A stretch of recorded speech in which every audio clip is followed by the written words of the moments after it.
Ibe anyị ndị awụkwanụ nke abụbụ bụ nkeji abụọ n'ụzọ atọ nke onye isi ụwa ndị Igbo bụ Omenka Ọkammụta Ejike Eze kpara n'ihe gbasara mwelite asụsụ Igbo. Ọkwa ya dị oke mkpa, biko tọọnụ ntị n'ala. Anyị na-akwado omenala Igbo.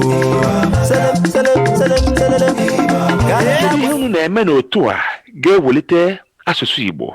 Ndewo. Ihe kacha mkpa anyị na-eme n'otu a bụ ime ka ndị na-amụ asụsụ Igbo na-eso iwu edepụtagasịrị eji wee na-akụzi asụsụ nke anyị na-akpọ ụtọ asụsụ. Ọ dị mma ka a na-agbasa ya bụ ozi na-ama ya mee ka ndị na-amụ asụsụ Igbo na-eso iwu edepụtagasịrị eji wee na-akụzi asụsụ nke anyị na-akpọ ụtọ asụsụ.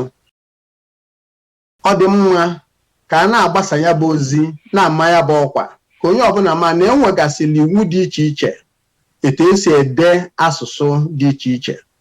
Ọ bụrụ na anyị hapụ ya si onye ọbụla debe nke masịrị ya, ịma na a ga-enwe nsogbu. Anyị ga na-eso iwu dịka asụsụ ndị ọzọ si wee na-adịkwa. Onye a bụ ihe kacha mkpa anyị na-eme n'ụwa ndị Igbo, ya bụ ịkwalite egosi ụwa niile, gosi ọha na eze iwu ndị a dị iche iche. Enwere otu anyị nwebulu mbụ a na-akpọ Society for Promotion of Igbo Language and Culture. Mana ya bụ otu mechara nwụọ mgbe ọtụtụ ndị isi bụ ndị dịka Anaikwu FC Ọgbalụ, ndị dịka Nolue Mananjọ, ndị dịka Nnabụenyi Ugonna ha, mgbe ha nwụsịrị, ọ dịka ya bụ Spilk soro ya wee nwụọ. Kemgbe a enwezighị otu ọbụla na-achịkọta ihe a na-eme na-ewepụta iwu eji wee na-ede asụsụ Igbo. Ọnya mere ụwa ndị Igbo ji wee malite wee bido na-alụ ya bụ ọlụ a wee lụgide wee luo taa. Ya na ọgbakọ nke anyị na-eji ime kịta bụkwa ụzọ ọzọ anyị si ewepụta ka ọha na eze na ndị odee na ndị ọkammụta ndị ọzọ mmalụ otu esi wee na-eme na-akwalite asụsụ na omenala Igbo. Onye ukwu Omenka, oke mmọnwụ ka ị bụ. Biko, ọ bụ gịnị bụ ụtọ asụsụ Igbo? Ndewo. Ụtọ asụsụ Igbo bụ nke a na-akpọ nsọ ya na Bekee akpọ ya grama. Grama. Maọbụ syntax. Ihe nke a na-egosi bụ na ọ na-enwepụta iwu dị iche iche maka asụsụ ọbụla nwere iwu eji wee na-edi ya, nwee usoro eji wee na-edi ya. Mkpụrụ okwu ọbụla nọ n'asụsụ nwere ọrụ ọ na-alụ. Ya bụ ụtọ asụsụ bụ igosi ọrụ mkpụrụ okwu niile a na-alụgasị na ka ha si ejikọ ọnụ wee na-ewepụta ya bụ asụsụ ka ọ dị elu ruo otu o kwesịrị ịdị. A na-agụ asụsụ Igbo na nnukwu ụlọ akwụkwọ bụ mahadum? Ọfụma mụnwa sokwa na ndị gụrụ ya bụ asụsụ Igbo, maka na ebu m ụzọ gụọ asụsụ Igbo ruo nzere nke bachelor's degree na mahadum University of Lagos, wee nwee ya nke a na-akpọ first class degree.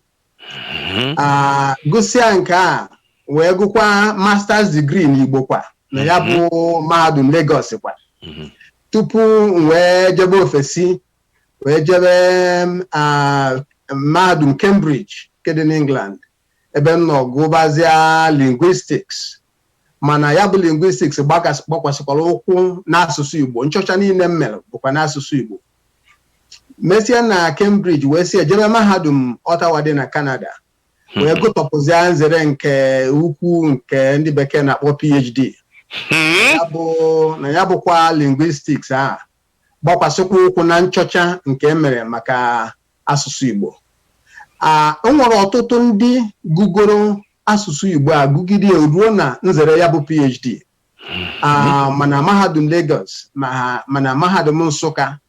Mmadụ dịka ọkammụta Iwu Ekwubụzọ bụ onye nke nọ na mahadum Lagos. Ọ gụrụ Igbo gụruo ya na ya bụ PhD. Ya a na-akụzi asụsụ Igbo ruo na nzere PhD. Ya na-agụ nwa bụ onye ukwu omenka nwere nzere ọkammụta PhD n'asụsụ Igbo. Ihe mere eme. Ndị be anyị, unu ahụgo na onye anyị na-anọwụ mmọnwụ na ọ bụ ihe ka na-enye ka o merụọ. Akata aka ya na-agụ gbara mgba ịmago mmụọ dị ife a. Nna biko anyị ga-ege ntị nke ọma maka na anyị na-eche na asụsụ Igbo alago wee bụrụ na anyị nwere ndị gụrụ ya ka ọ bụrụ akwụkwọ, maka na anụrụ m na ọ nwere ndị China na-agụ asụsụ Igbo. Ha bịasịa ha kụzibere anyị ihe anyị. Nna biko daalụ. Biko ka anyị na-agakwa n'ihu na nke a ọtọ mịa m isi, ọ tọgburu m onwe ya na ọ bụ mmadụ ka anyị na-anọ. Ndewo onye ukwu omenka. Ndewo Amalinze onye ọma. Abịakwa na mmemme unu na-eme, unu kpọrọ ya ndị Igbo n'asụsụ ha n'afọ 2020 gawa. Kedu isiokwu unu n'ọgbakọ Zoom nke a? Isiokwu dịka isi wee kwu bụ na anyị na-elebanye anya na ndị Igbo na asụsụ ha malite n'afọ 2020 wee gaba n'iru. Ọtụtụ ya bụ isiokwu dịka ehi, ị nwere ike ijide ya aka n'akụkụ ọbụla mmasịrị gị. Ọtụtụ ndị ọkammụta edego zitakwa akwụkwọ ha nke gbasara ihe akụkụ omenala, otu asụsụ si wee metụta omenala. Nwekwa ndị ga-enye anya na usoro asụsụ na ụtọ asụsụ dịka nsi wee kwuo na mbụ. Wee ndị ga-enye anya na agụmagụ nke ndị bekee na-akpọ literature, ma eduazi ya bụ novel, ma abụ ya bụ poetry, ma ejije ya bụ drama. Ya na isiokwu anyị ọ bara mpi ebe ọbụla masịrị gị isi ebe ahụ tinye, mana ọtụtụ ndị ọkammụta etinyego akwụkwọ ihe karịrị 35 ka a ga-agụpụta n'abalị abụọ ahụ a ga-eme nzukọ a. Ọ ga-amagbukọ onwe ya. Kedu ihe ga-eme na ọgbakọ a nwere ike iwelite asụsụ Igbo? Ọgbakọ a ga-ekwalite asụsụ Igbo n'ụdị dị iche iche dịka nsi wee kwuo.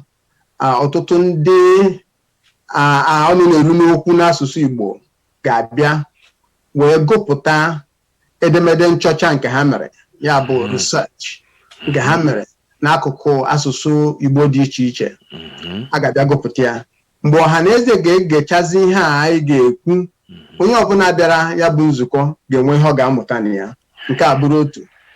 Nke Igbo ọ bụrụzie na emechaa ya bụ nzukọ, anyị ga-achịkọta akwụkwọ ndị gbara ọgbụrụgbụ site na ihe ndị agụpụtara wee bipụtazie ya n'akwụkwọ ọgụgụ nke ndị bekee na-akpọ journal. A ga-agbasazi na mahadum dị iche iche, tinyekwa n'ọba akwụkwọ library dị iche iche ka ndị mmadụ na-agụ ya bụ ihe nchọcha ndị nke a ga-ewepụta ụbọchị ahụ. Ọ bụ ihe eji mara anyị bụ omenala. Ọ bụ ozuru efụta. Ọ bụ ikwuru efụ ka ọ dị. Nna